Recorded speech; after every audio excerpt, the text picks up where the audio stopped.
This is an excerpt from Peter Ralston's new book, Ending Unnecessary Suffering, coming out in spring of 2025. Narrated by Peter Ralston. It's not news to any of us that our experience often includes various forms of suffering. From time to time, we suffer physical pain. Yet for most of us, mental and emotional suffering actually dominates our lives far more than the simple pain of stubbing a toe. Unknown to pretty much everyone, however, is this domain of suffering is unnecessary. This form of unnecessary suffering is pretty much unique to humans. We worry, long for, fear, despair, desire, feel less than, are dissatisfied, get depressed, feel flawed, and on and on. Ever experience any of this domain of distress? These and many more are based solely on concepts, on figments of mind. It seems like they are just necessary aspects of life, but they aren't.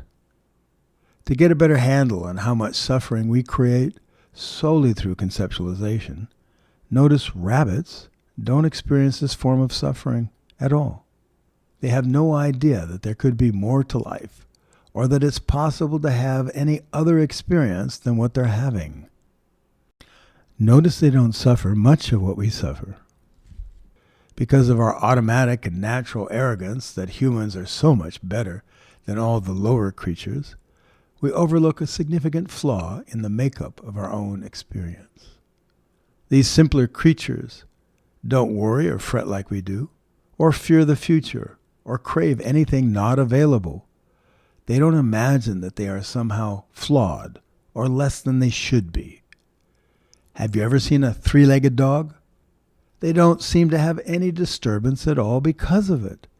Notice or imagine the difference between their experience and yours, and the degree of suffering they don't seem to have, simply because they don't have the complex conceptual ability that for us tends to run amok. Consider this contrast. Probably from time to time you've come close to a simple and present experience of simply being in this moment.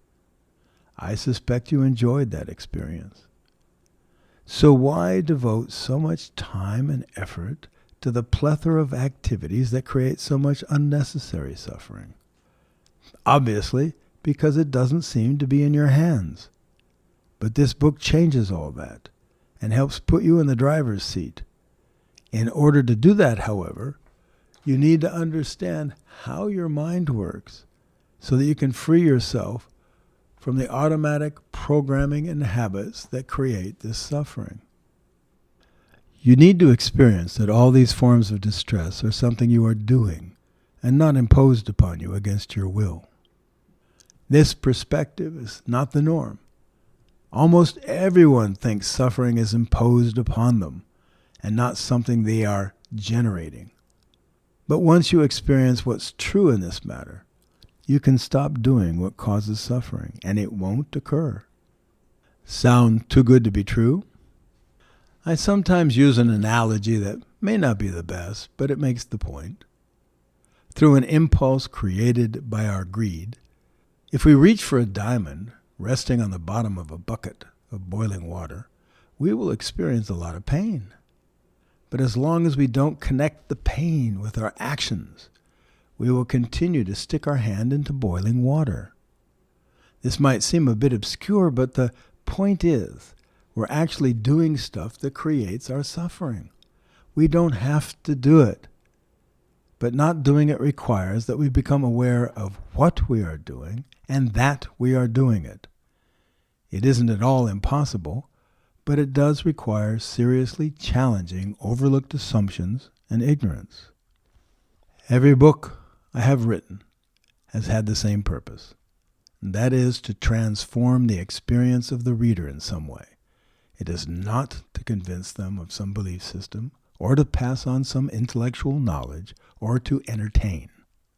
It is to increase the consciousness of the reader about the subject matter, and to change their experience because of it, either learning more about the nature of what they already experience, or becoming conscious of stuff that they never knew existed.